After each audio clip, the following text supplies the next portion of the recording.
नमस्कार दोस्तों, एक बार फिर से आप सभी का स्वागत है ज्योति IAS क्लासेज में। मैं केशव स्वागत करता हूँ आपका मेरे YouTube चैनल पे। दोस्तों, आज की जो वीडियो होने वाली है इसमें हम पढ़ेंगे आधुनिक भारत का इतिहास। उसका हमारा पाठ्यक्रम क्या रहेगा। दोस्तों, मैं आपको बता दूं कि ये दो भाग में डिवाइड है, आधुनिक भारत 1 और आधुनिक भारत 2। तो इसका पाठ्यक्रम रहेगा आपका यूरोपीय का आगमन है, जो भी आए हैं यूरोपीय, फिर जो ब्रिटिश साम्राज्यवादी का विस्तार हुआ है और ब्रिटिश साम्राज्यवादी की नीतियाँ, फिर ब्रिटिश आर्थिक नीतियाँ, प्रशासनिक नीतियाँ, फिर ब्रिटिश सामाजिक और सांस्कृतिक नीतियाँ, भारत की उसके प्रति प्रतिक्रिया क्या रही है, और फिर सामाजिक धार्मिक सुधार आंदोलन जो भी चले हैं, फिर राष्ट्रीय आंदोलन चली है, और उसके बाद भारत का विभाजन हो गया, स्वतंत्र हो गया भारत, फिर संवैधानिक विकास। तो और जो 12वां चैप्टर है वो है अन्य। तो चलो शुरू करते हैं। सबसे पहले चैप्टर 1 देखते हैं, यूरोपीय का आगमन। दोस्तों, मैं आपको बता दूं कि ये हैंड रिटन नोट है। यूरोपीय का आगमन, सबसे पहले आपको पुर्तगाली आए थे। सबसे पहले वास्को डे गामा आया था कालीकट के रास्ते से 1498 ईस्वी में। उन्होंने व्यापारिक केंद्र की स्थापना करी थी। कोरोमंडल तक और जो कालीकट है, ये दोनों एक मुख्य व्यापारिक केंद्र थे उस टाइम पे। डचों ने इसको व्यापारिक केंद्र बनाया था। डचों ने क्या किया, कपड़ा वस्त्र व्यापार पर बल नहीं कपड़ा वस्त्र और व्यापार पर बल दिया, मसालों पर बल नहीं दिया उन्होंने। डचों की देन वस्त्रों के निर्यात को सर्वप्रमुख वस्तु बनाने में। तो यूरोपीय का आगमन, सबसे पहले पुर्तगाली आए थे।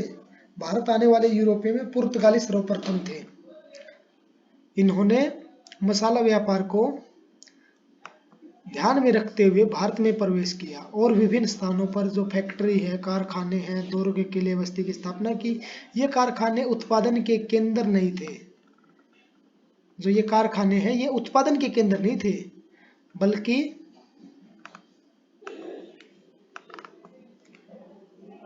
भंडार गृह थे। मतलब यहाँ पर प्रोडक्शन नहीं होता था, उत्पादन नहीं होता था, बल्कि ये भंडार गृह थे। एक टाइप के वेयर हाउस टाइप में थे, जैसे कि अभी यहाँ पे है रिलायंस वगैरह के जो भी वेयर हाउस होते हैं, अमेजन फ्लिपकार्ट वाले जो भी डिलीवरी करते हैं। तो क्या था, यहाँ पर ये वस्तुओं का संग्रह करके इन्हें यूरोप में भेजा करते थे। यह फैक्ट्री किलेबंद क्षेत्र जैसी होती थी, जिसमें गोदाम, कार्यालय भी वहीं पर, गोदाम भी वहीं पर, और जो व्यापारी है उनके लिए आवास भी वहीं पर होता था। पुर्तगालियों ने कारखाना निर्माण की इस पद्धति को इटली के व्यापारियों से प्राप्त की। कहाँ से प्राप्त की? इटली के व्यापारियों से। पुर्तगाली यात्री जो है वास्को डी गामा, मैंने आपको बताया था, वो 1498 में भारत का जो पश्चिमी तट था, कालीकट के रास्ते आया था वो। जहाँ पर जो हिंदू शासक है जमोरिन, उसने उसका स्वागत किया, जबकि वहां पर मौजूद है अरबी व्यापारी, उन्होंने इसका विरोध किया। क्योंकि उनका जो विरोध का कारण था वो आर्थिक था। उन्हें ये वो लगता था कि अगर ये आगे तो इनके आने से हमारा आर्थिक नुकसान होगा, इससे हमारा जो व्यापार है उसमें थोड़ी कमी आएगी, इसीलिए उन्होंने उसका विरोध किया था। तो भारत में जो प्रथम पुर्तगाली गवर्नर है, कौन था? वो था फ्रांसीसी डी अल्मोडा। उसने एक ब्लू वाटर पॉलिसी अपनाई थी। ब्लू वाटर पॉलिसी मतलब नीला पानी की नीति अपनाई थी। वस्तुतः तो पुर्तगाली सरकार की ओर से यह कहा गया था कि पुर्तगाली व्यापारी ऐसे दुर्ग का निर्माण करे जिसका उद्देश्य सिर्फ सुरक्षा न होकर हिंद महासागर के व्यापार पर नियंत्रण स्थापित करना भी हो। इसी को नीला पानी नीति कहा गया था। नीला पानी नीति क्या था कि जो पुर्तगाली व्यापारी है वो एक ऐसे वो दुर्ग का निर्माण करे, मतलब जो सुरक्षा के साथ साथ हिंद महासागर में जो भी व्यापार होता है, हिंद महासागर के जरिए जो भी व्यापार होता है उस पर वो अपना नियंत्रण स्थापित करे। इसी को नीला पानी नीति कहा गया था। और किसने वो अपनाई थी? ये फ्रांसीसी डी अल्मोडा, पुर्तगाली। ओके। अब जो पुर्तगाली गवर्नर है अल्बुकरक, उसने भारत में पुर्तगाली पुरुषों को भारतीय स्त्रियों के साथ विवाह के लिए प्रोत्साहित किया था, जिससे भारत में पुर्तगाली बस्ती की स्थापना को मजबूत आधार मिल सके।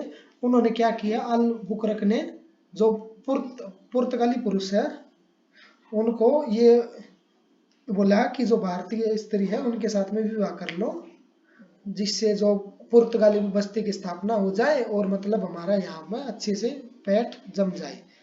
अल-बुकरक को भारत में पुर्तगाली शक्ति का वास्तविक संस्थापक कहा जाता था। फिर क्या हुआ, 1661 ईस्वी में जो ब्रिटिश राजकुमार था चार्ल्स द्वितीय, उसके पुर्तगाली जो राजकुमारी है कैथरीन के साथ में उसका विवाह हुआ और पुर्तगालियों ने उपहार स्वरूप उसको जो बॉम्बे है वो उस ब्रिटिश राजकुमार को प्रदान कर दिया। ब्रिटिश राजकुमार कौन, चार्ल्स सेकंड।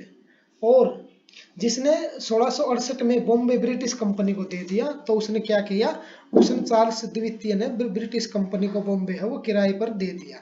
तो इसका एक क्वेश्चन बन गया आपका प्री के लिए, क्योंकि 1-1.5 महीने बाद आपका प्री भी होने वाला है। तो ब्रिटिश कंपनी को बॉम्बे किससे प्राप्त हुआ, ब्रिटिश कंपनी को बॉम्बे प्राप्त हुआ अंग्रेज से। अंग्रेज कौन था, अभी मैंने आपको बताया, राजकुमार चार्ल्स द्वितीय, चार्ल्स सेकंड। भारत में पुर्तगालियों का योगदान यह रहा कि उन्होंने प्रिंटिंग प्रेस की स्थापना की और तंबाकू की खेती का प्रचलन किया। जो पुर्तगाली है उनका ये वो योगदान रहा कि उन्होंने प्रिंटिंग प्रेस की स्थापना करी और जो तंबाकू की खेती है उसका भी प्रचलन किया। और जो यूरोपीय भवन निर्माण की है, गोथिक शैली है, उसका भी भारत में प्रचलन किया। और साथ ही यूरोपीय चित्रकला के तत्वों को भी भारत में प्रचलित किया। मतलब उन्होंने कई जो यूरोप की चीजें हैं उसको भारत में प्रचलित किया ताकि यहाँ के लोग उस चीज को खरीदे और मतलब उसी चीज को अपनाए। पुर्तगालियों की ईसाईकरण की नीति ने लोगों में असंतोष पैदा किया। पुर्तगाली थे वो, मतलब उन्होंने क्या किया, लोगों को ईसाई धर्म अपनाने के लिए थोड़ा सा जोर दिया और जो उसकी ईसाईकरण की नीति है उसने लोगों में असंतोष पैदा कर दिया। लोग उससे नाखुश थे, फलत उन्हें स्थानीय सहयोग प्राप्त नहीं हुआ जो उनके पतन का कारण बना। तो जो पुर्तगाली है उनके पतन का प्रमुख कारण क्या बना कि वो लोगों को ईसाई कर रहे थे। ईसाईकरण की नीति ने उन्हें जो मतलब मेन है उनके पतन का कारण बना। इसी तरह उन्होंने दूसरा जो कारण है, इसी तरह उन्होंने व्यापार में समुद्री लूटपाट की नीतियां बनाई। मतलब वो क्या क्या करते थे कि एक पॉलिसी थी एक, अभी हम आगे पढ़ेंगे, उसके अनुसार अगर वो कर लेते हैं तो सही है, नहीं तो वो समुद्र में लूटपाट मचा देते थे, उनके साथ में वो लूटपाट करवा देते थे। अतः शत्रुओं की संख्या में वृद्धि हुई जो उनके पतन का कारण बनी। वस्तुतः पुर्तगालियों ने कार्टेज आर्मेंडा काफिला पद्धति की शुरुआत की। अभी मैंने आपको बताया था ना, जो ये कार्टेज आर्मेंडा काफिला की पद्धति है, इसके तहत समुद्री व्यापार के लिए व्यापारियों को पुर्तगाली से परमिट प्राप्त करना होता था और इसे न लेने वाले को दंडित करते हुए उसके समुद्री जहाज को लूट लिया जाता था। अभी मैंने आपको बताया था ना कि ये रहा ना, उन्होंने व्यापार में समुद्री लूटपाट की नीति अपनाई, अतः शत्रुओं की संख्या में वृद्धि हुई। तो उन्होंने समुद्र में भी लूटपाट मचाई जिसके कारण उसके शत्रु दिन प्रतिदिन बढ़ते गए और ये भी एक प्रमुख कारण था कार्टेज लेने वाले व्यापारियों को। लेकिन एक बात और है, वो जो भी कार्टेज अगर ले लेते था ना, मतलब इस वो पद्धति था, तो उनको गोला बारूद और काली मिर्च का व्यापार करने की अनुमति नहीं थी। वो सिर्फ अन्य जो व्यापार है वो कर सकते थे। उसके बाद बात आती है डच कंपनी। डच कंपनी वो एक सहकारी कंपनी थी। इससे पहले पुर्तगाली आए, अब आए हैं डच। वो जो डच है उन्होंने ईस्ट इंडिया कंपनी की स्थापना की थी 1602 ईस्वी में हॉलैंड में, और इसकी देख रेख के लिए इन्होंने जो 16 सदस्यीय बोर्ड है उसका गठन किया था। डच सरकार का कंपनी पर पूर्णतः नियंत्रण था और कंपनी द्वारा की जाने वाली संधियां डच सरकार के नाम से ही की जाती थी। डच कंपनी को युद्ध करने, संधि करने एवं क्षेत्र का विस्तार करने की शक्ति सरकार द्वारा प्रदान की गई थी। डचों ने बाटविया, ये बाटविया एक जगह का नाम है, इंडोनेशिया है, वहां पर उन्होंने अपना मुख्यालय बनाया था। भारत स्थित डच कंपनी इसी केंद्र के प्रति उत्तरदायी थी। जो भारत में थी डच कंपनी वो इसी केंद्र के प्रति उत्तरदायी थी। डचों ने कोरोमंडल तट को अपना व्यापार का आधार बनाया और मुसलीपट्टनम में अपना प्रथम व्यापारी केंद्र स्थापित किया। अभी मैंने आपको ऊपर दिखाया था ना, ये जो कोरोमंडल तट है इसको डचों ने अपने व्यापार का प्रमुख केंद्र बनाया, प्रमुख आधार बनाया। डचों ने मसालों के स्थान पर भारतीय वस्त्र के निर्यात को ज्यादा महत्व दिया। अभी मैंने आपको बताया था ना, उन्होंने मसालों पर तो ज्यादा महत्व दिया नहीं, आए तो थे वो मसाले का व्यापार करने, लेकिन उन्होंने जो भारतीय वस्त्र है उसके निर्यात को ज्यादा महत्व दिया। इस तरह भारत से वस्त्र निर्यात को सर्वप्रमुख वस्तु बनाने का श्रेय भी डचों को दिया जाता है। अंततः 1759 ईस्वी में बेदारा के युद्ध में अंग्रेजों ने डचों को पराजित कर दिया। तो 1759 ईस्वी में बेदारा के युद्ध में अंग्रेजों ने डच को हरा दिया। उसके बाद फिर स्थापना हुई ब्रिटिश कंपनी की। ब्रिटिश कंपनी है जो 1588 है, उसने स्पेनिश नौसेना को पराजित कर दिया और ब्रिटिश नौसेना की श्रेष्ठता स्थापित हो गई। फिर 1599 में इंग्लैंड में इन्होंने ईस्ट इंडिया कंपनी की स्थापना की। EIC को पूर्व के साथ व्यापार के लिए 15 वर्षों का अधिकार मिला। EIC मतलब ईस्ट इंडिया कंपनी 1600 ईस्वी में। 1609 में व्यापार को अनिश्चित काल के लिए किया गया। मतलब पहले तो क्या था, जो ईस्ट इंडिया कंपनी है वो जो पूर्व देश है उनके साथ व्यापार करेगी सिर्फ 15 वर्षों के लिए, लेकिन 1609 ईस्वी में उनको व्यापारिक एकाधिकार मिल गया जिसके अनुसार वो अनिश्चित काल के लिए व्यापार कर सकते हैं। फिर 1813 का एक्ट आया, उसके अंदर जो EIC है मतलब ईस्ट इंडिया कंपनी है उसका व्यापारिक एकाधिकार समाप्त हो गया।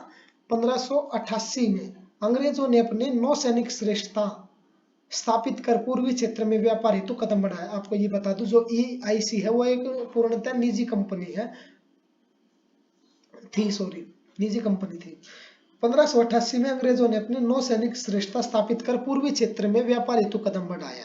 इसी क्रम में 1599 ईस्वी में ईस्ट इंडिया कंपनी की स्थापना हुई, जिसे आरंभ में 15 वर्षों के लिए पूर्व के साथ व्यापार का एकाधिकार दिया गया। 1599 में क्या है, जो पूर्वी देश है उनके साथ व्यापार का एकाधिकार दिया गया। किंतु आगे चल के 1609 ईस्वी में ब्रिटिश सम्राट कौन था, जेम्स फर्स्ट, जो जेम्स वन है, इसके द्वारा इस व्यापारिक एकाधिकार को अनिश्चित काल के लिए बढ़ा दिया गया। कब, 1609 ईस्वी में, 10 साल बाद। किसके द्वारा, ब्रिटिश सरकार जेम्स वन के द्वारा। फिर क्या है, मुगल सम्राट है जो जहांगीर, उसके शासनकाल में 1608 ईस्वी में कैप्टन हॉकिंस के नेतृत्व में अंग्रेजों ने सूरत में प्रथम व्यापारिक केंद्र की स्थापना की। 1608 ईस्वी में कैप्टन हॉकिंस के नेतृत्व में अंग्रेजों ने सूरत में प्रथम व्यापारिक केंद्र की स्थापना की। आगे चलकर 1611 ईस्वी में जो दक्षिण भारत है उसमें मूसलीपट्टनम में व्यापारिक केंद्र की स्थापना की। 1698 ईस्वी में क्या हुआ, जो बंगाल का सूबेदार था अजीम उसान से अंग्रेजों ने सुतांती, गोविंदपुर और कोलिकाता की जमींदारी प्राप्त की। कोलिकाता मतलब जो कोलकाता है बंगाल में, उसकी बात हो रही है। इन स्थानों को मिलाकर जोग चारनाके ने कोलकाता की स्थापना की। कलकत्ता की स्थापना की, पहले उसको बोला जाता था कलकत्ता, अब हो गया कोलकाता, जिसका प्रथम प्रेसिडेंट चार्ल्स आयर था। 1717 ईस्वी में मुगल सम्राट फर्रुखबियर ने अंग्रेजों को शाही फरमान प्रदान किया, जिसके तहत उन्हें बंगाल में निःशुल्क व्यापार की अनुमति दी गई। फिर आई थी डेनिश कंपनी। 1616 ईस्वी में जो डेनमार्क है, डेनमार्क में डेनिश कंपनी की स्थापना हुई। इसने 1619 में ट्रंकोबार, ये तमिलनाडु में है, उन्होंने अपना पहला व्यापारिक केंद्र बनाया। किंतु आगे चलकर अपने सभी केंद्र इन्होंने ब्रिटिश को बेच दिए, मतलब इन्होंने अंग्रेजों को बेच दिए, फिर आगे चले गए। फिर एक फ्रांसीसी कंपनी है, फ्रांसीसी EIC की स्थापना, ईस्ट इंडिया कंपनी की स्थापना 1664 ईस्वी में फ्रांस के शासक लुई 14 के समय वित्त मंत्री कोलबर्ट के प्रयासों से हुई। कब, 1664 ईस्वी में। फ्रांस का शासक था लुई 14, मतलब लुई 14। फ्रांसीसी कंपनी को राज्य द्वारा विशेष अधिकार और वित्तीय सहायता प्राप्त थी। इसी तरह यह पूर्णतः सरकारी कंपनी थी। जो ईस्ट इंडिया कंपनी थी वो प्राइवेट कंपनी थी और ये एक सरकारी कंपनी थी। 1668 ईस्वी में फ्रांसीसी कैरो के नेतृत्व में, फ्रांसीसी कैरो है उसके नेतृत्व में प्रथम फ्रांसीसी दल भारत आया था और सूरत में व्यापारिक केंद्र की स्थापना की थी। भारत में जो प्रथम फ्रांसीसी गवर्नर इपले था, इपले। राजनीतिक हस्तक्षेप, सॉरी ये डुप्ले था, डुप्ले, इपले नहीं, डुप्ले। राजनीतिक हस्तक्षेप कर आर्थिक लाभ लेने की अवधारणा का प्रारंभ भारत में फ्रांसीसी अधिकार डुप्ले ने किया, जिसे आगे चलकर अंग्रेजों ने अपना लिया। अंग्रेज एवं फ्रांसीसियों के बीच यूरोपीय एवं भारतीय परिस्थितियों के कारण 3 युद्ध हुए, जिन्हें कर्नाटक युद्ध के नाम से जाना जाता है। अंग्रेज और जो फ्रांसीसियों के बीच में यूरोपीय एवं भारतीय परिस्थितियों के कारण 3 युद्ध हुए हैं, जिन्हें कर्नाटक युद्ध के नाम से जाना जाता है। इसी दौरान 1760 की वंडितास की लड़ाई में अंग्रेजों ने फ्रांसीसियों को पराजित किया।